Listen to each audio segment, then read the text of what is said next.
Hello दोस्तों, एक बार फिर से आपका स्वागत है हमारे आपके प्यारे से यूट्यूब चैनल वाकडेज वर्ल्ड ऑफ कंसेप्ट्स में। तो हमारा टॉपिक चल रहा था क्लासिफिकेशन ऑफ एलिमेंट्स। तो ये जो periodic classification of elements chapter है, ये लेक्चर उसका आखिरी लेक्चर होने जा रहा है। तो बेसिकली हमने अब तक पढ़ा था, जितने भी साइंटिस्ट ने सारे के सारे पीरियोडिक टेबल दे दिए थे। साथ में हमने अभी लेटेस्ट मॉडर्न पीरियोडिक टेबल पढ़ा और पीरियोडिक टेबल याद करने के लिए ट्रिक के भी वीडियो बनाई थी। लेकिन अब देखते हैं उस पीरियोडिक टेबल का सबसे इंपॉर्टेंट पॉइंट, जो है ट्रेंड्स इन पीरियोडिक टेबल। तो जो मॉडर्न पीरियोडिक टेबल था उसे हमने इलेक्ट्रॉनिक कॉन्फ़िगरेशन के बेसिस पे बनाया था। तो ट्रेंड को जानने के लिए हमें पहले इलेक्ट्रॉनिक कॉन्फ़िगरेशन को जानना पड़ेगा और उसके बेसिस पे ही हम सारे ट्रेंड्स को याद रखेंगे। तो चलिए शुरू करते हैं। Electronic configuration. इलेक्ट्रॉनिक कॉन्फ़िगरेशन यानी क्या? जो एटम होता है उसमें इलेक्ट्रॉन किस तरीके से प्लेस किए गए हैं। तो एग्जांपल लेते हैं हाइड्रोजन का। तो ये रहा हमारा हाइड्रोजन। हाइड्रोजन कितने नंबर पे है? हाइड्रोजन का नंबर है 1। तो जिस नंबर पे एलिमेंट होगा उतने ही नंबर इलेक्ट्रॉन्स उस एलिमेंट में होंगे। हाइड्रोजन का नंबर 1 है तो इसमें 1 इलेक्ट्रॉन। हाइड्रोजन के बाद आता है हेलियम, हेलियम में 2। हेलियम के बाद आता है लिथियम, लिथियम में 3। तो आपने पीरियोडिक टेबल की वीडियो तो देख लिए, उसे याद करके वापस आ सकते हो, वीडियो पे ज्वाइन हो सकते हो। तो हमने देख लिया हाइड्रोजन में 1, हीलियम में 2। तो ये जो है इसे हम कहते हैं ऑर्बिट। ये हमारा ऑर्बिट है। तो ये रहा ऑर्बिट। तो शुरू करते हैं हम। ये रहा हमारा, इसे कहते हैं हम प्रोटॉन। न्यूक्लियस। इस न्यूक्लियस में होते हैं हमारे प्रोटॉन एंड न्यूट्रॉन। ये भाई साहब है इलेक्ट्रॉन। इनके ऊपर चार्ज होता है निगेटिव और प्रोटॉन पे चार्ज होता है पॉजिटिव। तो ये रही चार्ज की बेसिक इंफॉर्मेशन। तो हम होते हैं हेलियम। हेलियम में होते हैं 2 इलेक्ट्रॉन्स, तो 1 और 2। हेलियम के बाद आता है लिथियम। आपको हो गया ये कैसे डिसाइड करें कि मैक्सिमम इलेक्ट्रॉन्स ऑर्बिट में कितने होंगे। इसलिए एग्जांपल देता हूं। हेलियम, हेलियम के बाद हम लेते हैं लिथियम लेते हैं। चलो लिथियम, लिथियम को हम कैसे निकालेंगे? ये उसका पहला, ये उसका दूसरा। यहाँ पे होंगे 2 और तीसरा डालेंगे तीसरे में। क्योंकि आपने पीरियोडिक टेबल में देखा होगा कि अगर ये हाइड्रोजन है, यहाँ पे हेलियम, यहाँ पे लिथियम, बेरिलियम, बोरॉन, इस तरह से शुरू होता है। तो ये दूसरे नंबर पे नीचे, यानी कि ये जो ऑर्बिट होता है, एक ऑर्बिट, एक शेल जो है वो ऐड हो जाती है। तो 2 और ये आ गया तीसरे नंबर पे लिथियम। लिथियम के बाद आता है बेरिलियम। तो आपको क्या करना है, जैसे आप अक्रॉस द पीरियड आओगे, यानी कि पीरियड के अक्रॉस जाओगे, तो सेम शेल में इलेक्ट्रॉन को ऐड करना है। तो बेरिलियम, बेरिलियम के ये 2 इलेक्ट्रॉन्स तो फिक्स हो गए और आउटर मोस्ट शेल में भी 2 ही है, हाइड्रोजन, हेलियम, लिथियम, बेरिलियम। और सिमिलरली अगर मैं बोरॉन लिख दूं यहाँ पे, तो यहाँ पे 3 हो जाएंगे। क्यों? हाइड्रोजन, हेलियम, लिथियम, बेरिलियम और यहाँ पे बोरॉन आ जाता है, नाइट्रोजन, ऑक्सीजन, फ्लोरीन, नियॉन, इस तरीके से हो जाता है। यानी कि अक्रॉस द पीरियड हम एक एक इलेक्ट्रॉन ऐड करते जाएंगे। बोरॉन के बाद क्या आएगा? नाइट्रोजन, तो एक और इलेक्ट्रॉन ऐड कर दूंगा, इस तरह से हो जाएगा। और जब आखिर में नियॉन आएगा तो इस आउटर मोस्ट ऑर्बिट में लगभग हम 8 इलेक्ट्रॉन्स ऐड कर देंगे। 1 2 3 4 5 6 7 8। अब सवाल आता है कि आउटर मोस्ट ऑर्बिट में आखिर कितने नंबर ऑफ इलेक्ट्रॉन्स हो, यह हमें कैसे पता चलेगा? तो इसके लिए एक फॉर्मूला है, वो क्या है? 2n²। n is number of shells, यानी कि इस फॉर्मूले में जो n है वो नंबर ऑफ शेल्स को डिनोट करता है। तो ये फॉर्मूला आप याद रख लीजिएगा, और नहीं रखा तो भी बात नहीं है, आप समझ सकते हो पीरियोडिक टेबल की मदद से, हेल्प से। लेकिन अगर आपको कुछ एग्जाम में क्वेश्चन आता है इससे रिलेटेड, तो आपको क्वेश्चन में मेंशन करना पड़ेगा ये फॉर्मूला। तो इसे हम कैसे करेंगे? तो हमने देखा हाइड्रोजन और हेलियम पहले पीरियड में आते हैं, तो हम n की वैल्यू क्या पुट करेंगे? n इज इक्वल टू 1, तो वो हो जाएगा 2 × 1² is equal to 2। Hydrogen 1 2, maximum पहले ऑर्बिट पे 2 इलेक्ट्रॉन्स हो सकते हैं।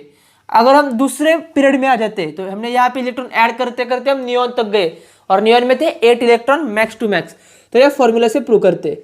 सेकंड रो में, यानी कि सेकंड शेल में, 2 × 2² is equal to 2 × 4 is equal to 8, यानी कि सेकंड में 8 इलेक्ट्रॉन्स।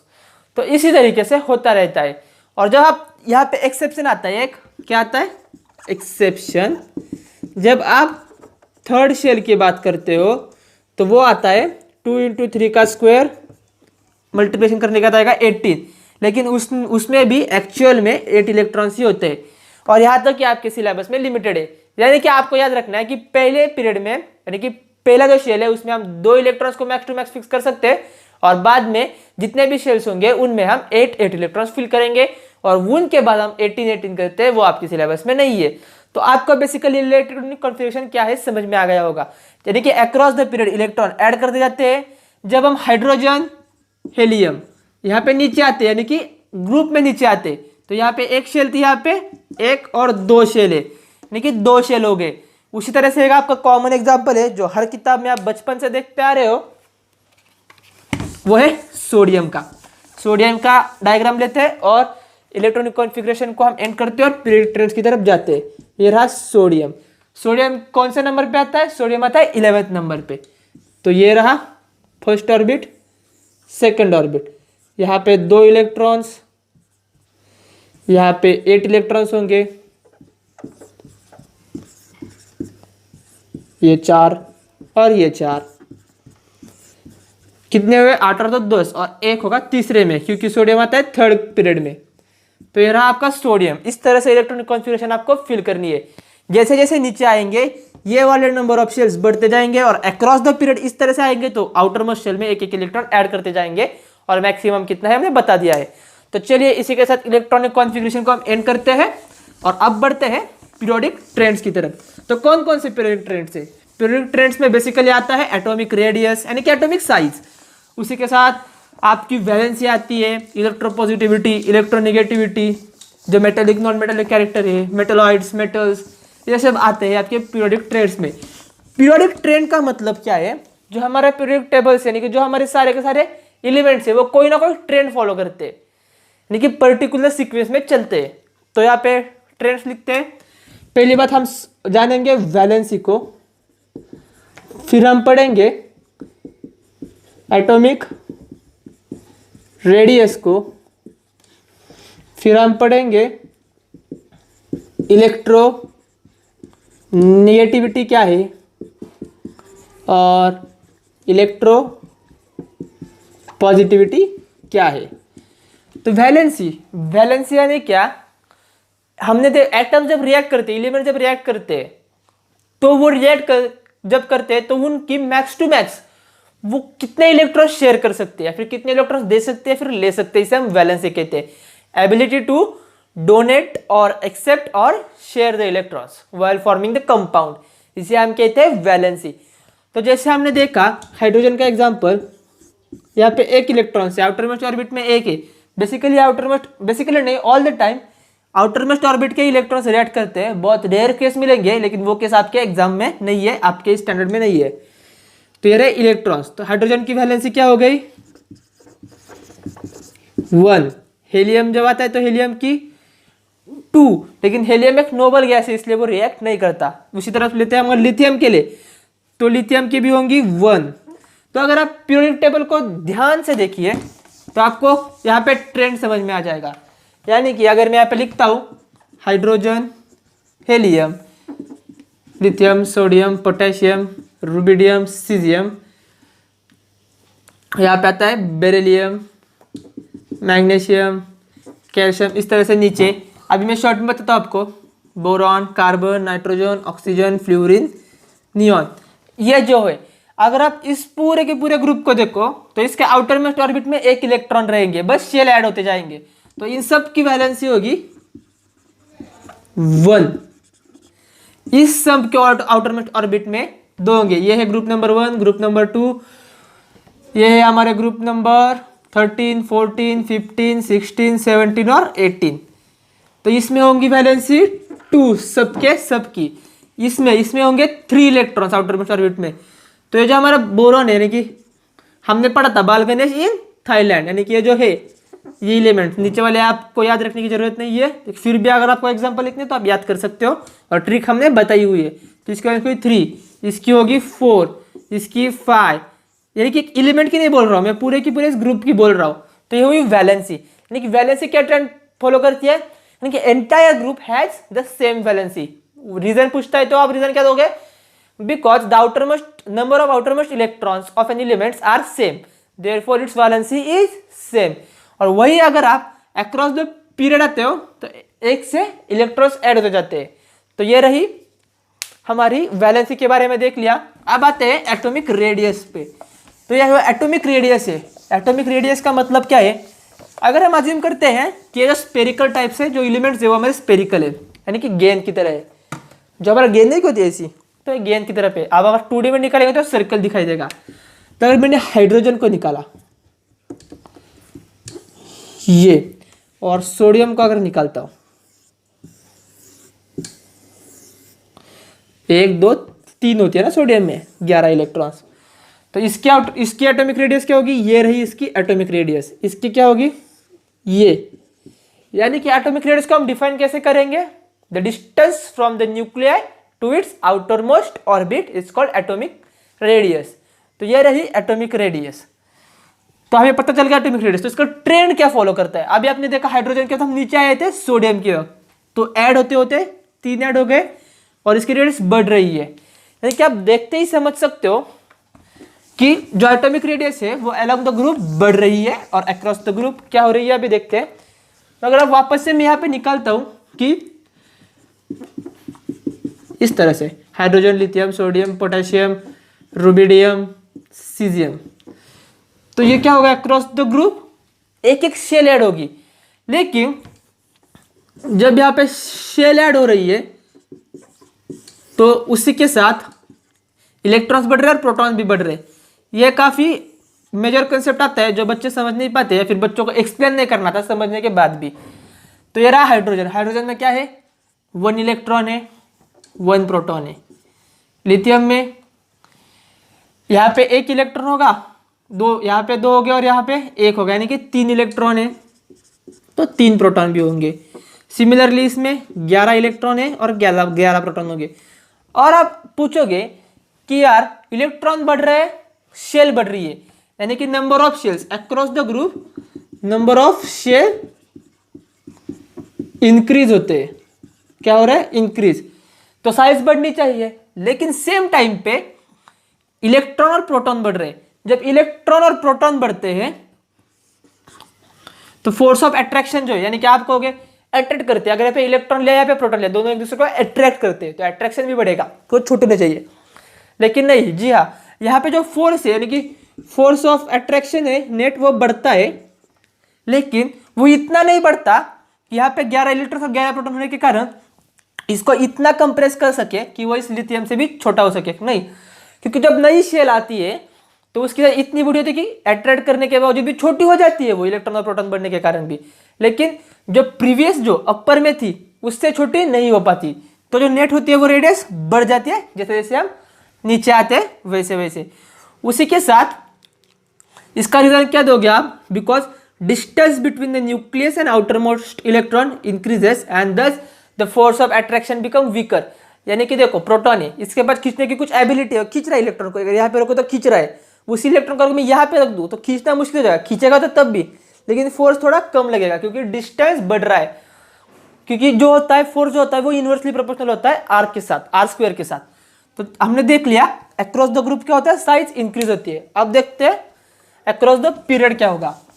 तो हम कि कौन सा पीरियड लेते हो, 3rd नंबर का पीरियड लेते हैं क्योंकि वो आपको मैक्सिमम टाइम पूछता है एग्जाम में। तो 3rd पीरियड किसका होता है, सोडियम का। तो ये रहा हाइड्रोजन, लिथियम, सोडियम, पोटेशियम, ये तो रहा ग्रुप। तो यहाँ क्या, helium, lithium, beryllium, boron, carbon, nitrogen, oxygen, fluorine, neon. उसका था सोडियम, यहाँ पे क्या आएगा, magnesium, aluminium, silicon, phosphorus, sulphur, chlorine, argon, ये सब आएगा। तो अब हम बात करने वाले हैं अक्रॉस द पीरियड के बारे में। तो क्या होगा अगर इसे सोडियम ले लूँ, ये रही 1st, 2nd और 3rd। चलो मैं अब इनर वाले को फिल नहीं करता, इसमें 2 और इसमें 8 है, बस आउटर मोस्ट को फिल करूंगा। अब ये रहा सोडियम, सोडियम को बताया मैग्नीशियम, ये 1st शेल, 2nd शेल, जरा बाजू में निकालता हूँ, 1st, 2nd और 3rd, इसमें होंगे 2 इलेक्ट्रॉन। इसी की तरह इसमें 3 4 5 6।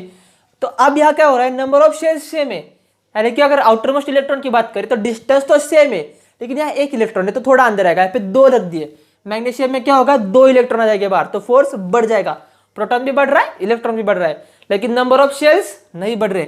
इसमें भी कितने, 1 2 और 3, इसमें भी 1 2 और 3। तो डिस्टेंस तो सेम है, लेकिन प्रोटॉन भी बढ़ रहा है और न्यूट्रॉन भी बढ़ रहा है, यानी कि पॉजिटिव बढ़ रहा है, नेगेटिव बढ़ रहा है, तो अट्रैक्शन बढ़ेगा, तो साइज जो है वो घट जाएगा। तो वो क्या होगा, सीक्वेंस सोडियम की साइज सबसे बड़ी इस तरह से हो जाएगा, यानी कि across the period size decreases. इसका रीजन क्या देखा, because we have the same number of orbitals but number of electrons and protons increases and thus the net force of attraction on outermost electrons increases and thus size decreases। तो ये रहा atomic size के बारे में। तो conclude कर देते हैं हम यहाँ पे हमारे पूरे ट्रेंड को।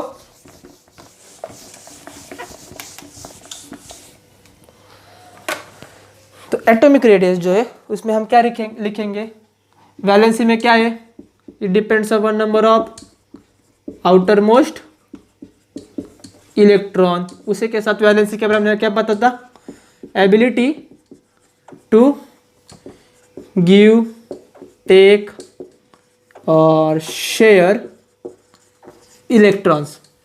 एटॉमिक रेडियस में रेडियस की डेफिनेशन लिख दी थी, यहाँ पे ट्रेंड लिखते हैं अलोंग ग्रुप, जो वैसे नीचे नीचे जाते हैं वैसे वैसे क्या होता है, इंक्रीज होता है, इंक्रीजेस, और along period period period decreases. चलो भैया ये बात तो समझ में आ गई। अब देखते हैं इलेक्ट्रोनेगेटिविटी। सो इलेक्ट्रोनेगेटिविटी को हम कैसे डिफाइन करेंगे, आप लिख सकते हो डिफिनेशन को, इलेक्ट्रॉन नेगेटिविटी यानी कि ये जो है इलेक्ट्रॉन को खींचता है, यानी कि इलेक्ट्रोनेगेटिव डेफिनेशन आप पूछेगा तो कहेंगे the ability of an atom or molecule to accept the electron, यानी कि द एबिलिटी ऑफ एटम और molecule to accept the electron. तो यहाँ पे हम बेसिकली देखते हैं तो इलेक्ट्रोनेगेटिविटी, ये इलेक्ट्रॉन को एक्सेप्ट करता है, यानी कि 2 आदमी है भाई, एक ले रहा है एक दे रहा है, यानी कि कुछ लोग होते हैं तो दान करते हैं जिनके पास बहुत सारे इलेक्ट्रॉन्स होते हैं, यानी कि बहुत सारे, अगर पैसे किसी आदमी के पास हो, वो बहुत अमीर हो, तो वो क्या करेगा, दान दे देगा। क्यों, उसे कुछ ही नहीं है, अगर उसने मान लीजिए कि उसकी पेमेंट है 1 लाख रुपए, अगर वो 5,000 रुपये किसको दे भी दे तो उसको कोई इतना फर्क नहीं पड़ता कि यार उसके जीवन में कुछ भूचाल आ जाए, ऐसा नहीं होगा, वो दे सकता है। लेकिन वही अगर मैं कहूँ किसी की पेमेंट है यार 10,000 रुपये और वो 8,000 रुपये किसी और को दे रहा है, तो ये तो नहीं हो सकता, फिर वो बेचारा क्या खाएगा। तो वही है डिफरेंस इलेक्ट्रोनेगेटिव और इलेक्ट्रोपॉजिटिविटी में। तो इलेक्ट्रोनेगेटिव में हमने देखा the ability of an atom और molecule to accept the electron, यानी कि इलेक्ट्रॉन एक्सेप्ट कर रहा है। तो हमने देखा नंबर ऑफ इलेक्ट्रॉन जो आउटर मोस्ट शेल में थे वो 1 से लेकर 8 तक थे। अगर मैं यहाँ पे लिखूँ lithium, beryllium, boron, carbon, nitrogen, oxygen और फ्लोरीन और नियॉन, तो चलिए देखते हैं, पेन बदल देता हूँ। इसमें 1 इलेक्ट्रॉन, इसमें 2 है, इसमें 3 है, इसमें 4, इसमें 5 6 7 और 8, ये है। तो वह ये तो रहा हमारा हाफ रहा, ये क्या रहा, हाफ। क्यों, क्योंकि ये जो है इसमें फुल ऑर्बिट है, ये है नियॉन, तो इसे हम कहते हैं noble gas. Noble gas it does not react. इसे आप इलेक्ट्रोपॉजिटिव भी नहीं कह सकते, इलेक्ट्रोनेगेटिव भी नहीं कह सकते। ये भाई साहब शांत है, जैसे साधु संत होते हैं, किसी से कोई लेना देना नहीं, ये अपनी जिंदगी से खुश है। तो ये रहे इनकी मिड पॉइंट हमने लिया कार्बन। तो अगर किसी के पास एक ही इलेक्ट्रॉन है तो उसके लिए आसान क्या है भाई, देना आसान है या फिर लेना। अगर आपके पास 1 रुपया है और आपको जरूरत है 8 रुपीज की कोई चीज खरीदने के लिए, तो 7 रुपए कमाना आसान है या फिर 1 रुपये भाई ले लो तुम खरीद लो। तो ये उसी तरह से कुछ करता है। इसके पास 1 इलेक्ट्रॉन है तो इसको और 7 इलेक्ट्रॉन्स कमाने पड़ेंगे, किस लिए, ताकि वो नोबल गैस कॉन्फ़िगरेशन अटेंड कर सके। तो जो सारे इलेक्ट्रॉन्स यानी सारे एटम जगड़ते, उन्हें एक स्टेबल जिंदगी चाहिए जिस तरह से हमें चाहिए। तो वो चाहते हैं कि उनका आउटर मोस्ट ऑर्बिट जो है वो फुलफिल हो जाए। तो इसको मुश्किल पड़ती है 1 से लेकर 8 इलेक्ट्रॉन्स लेने तक, क्योंकि इसके पास 1 ही है, तो उसे 7 और लेने पड़ेंगे, किसी से खींचना पड़ेगा, झगड़ना पड़ेगा। बहुत सारी मेहनत करनी पड़ेगी। इससे अच्छा ये क्या सोचता है, यार मैं एक इलेक्ट्रॉन किसी को दे देता हूँ, तो जो मेरा इनर ऑर्बिट है यानी कि जो लिथियम है उसने हमने देखा था, ये रहा लिथियम, ये फर्स्ट और ये सेकंड, इसमें एक ही था। अगर ये इसे किसी को दे देता है तो ये ऑर्बिट जो खत्म हो जाएगा, इसका इनर जो है वो तो फुलफिल है, दो ही रहते हैं, तो इसको स्टेबल जिंदगी मिल गई, स्टेबल कॉन्फिगरेशन है, जैसे कि नोबल गैस का होता है, आउटर ऑर्बिट फुलफिल है, तो ये तो भाई स्टेबल हो गया। तो ये सोचता है कि 7 लेने से अच्छा है मैं एक इलेक्ट्रॉन दे दूं, तो ये दे देता है। उसी तरह से बेरिलियम को कितने चाहिए 6 और दे सकता है 2, तो 2 देना आसान है, तो यह भी दे देता है। सिमिलरली बोरॉन भी दे देता है। कार्बन दे भी सकता है और ले भी सकता है। तो कार्बन आता है हमारा एक ब्यूटीफुल सा केस, ये शेयर करता है, कभी कभी दे भी देता है, ले भी लेता है, और मैक्सिमम टाइम शेयर करता है। यानी कि अगर ये कार्बन का आउटर मोस्ट इलेक्ट्रॉन से 4, चलो आपको ऐसे समझाता हूं। कार्बन है 1 2 3 4, और ये किसी और के साथ बनाना चाहते हैं, मान लेते हैं ऑक्सीजन के साथ, तो ऑक्सीजन में कितने थे 6, इस तरीके से, तो ये बॉन्ड बना देता है, इस तरह से बॉन्ड बना देता है, इसको भी इधर ऐसे बॉन्ड बना लेते हैं। यानी कि ये रहा कार्बन का इतना और ऑक्सीजन का इतना, बांट लेते हैं आपस में। जैसे आपके पास एक रोटी हो और सामने वाले के पास भी एक रोटी हो, तो बांट लेते हैं यार, दोनों मिलके खा जाते हैं। यानी कि आपके पास अगर रोटी हो उसके पास सब्जी हो, तो बांट लेते, तू मेरी रोटी खा मैं तेरी सब्जी खाता हूँ, इस तरह से चलता रहता है कार्बन का। अब आती है बात नाइट्रोजन की, यहां से खेल पलट जाता है। क्यों? अब वैलेंसी को भी आप गौर से समझो, इसकी वैलेंसी है 1 2 3, इसकी 4 है। अब नाइट्रोजन के बारे में देख सकते हो, बढ़ रहा। अब अगर ये देने की बात करता है तो ये 5 देने पड़ेंगे, और लेने की बात करते हैं तो 3 लेने पड़ेंगे। तो नंबर देखिए 3 छोटा है, यानी कि 3 लेना आसान है, तो ये टेक करता है, यानी कि एक्सेप्ट करता है, इलेक्ट्रॉन ले लेता है। तो इलेक्ट्रॉन ले लेते हैं, इसकी वैलेंसी वापस से 3 हो जाती है, 3 2 1 1 2 3 4 3 2 1, और इसका 0। ये रहा वैलेंसी का ऑर्डर। और इसमें इलेक्ट्रोनेगेटिव यानी कि एबिलिटी ऑफ एन एटम और molecule to accept the electron. तो इलेक्ट्रॉन ये तो दे रहे, ये ले रहे, यानी कि ये जो रहे हमारे, ये जो भाई साहब है ये वाले, ये है इलेक्ट्रोनेगेटिव, क्योंकि इनके पास एबिलिटी है एक्सेप्ट करने की। और जो इलेक्ट्रो पॉजिटिव है, इसकी डेफिनेशन है the ability of an atom और मॉलिक्यूल टू डोनेट इलेक्ट्रॉन। तो ये जो भाई साहब ये दे रहे, तो ये 3 रहे इलेक्ट्रो पॉजिटिव और ये 3 रहे इलेक्ट्रो निगेटिव। तो आपने देखा लेफ्ट साइड के एलिमेंट से इलेक्ट्रो पॉजिटिव और इस साइड के इलेक्ट्रॉन से इलेक्ट्रो निगेटिव। तो ट्रेंड हमारे समझ में आ गया।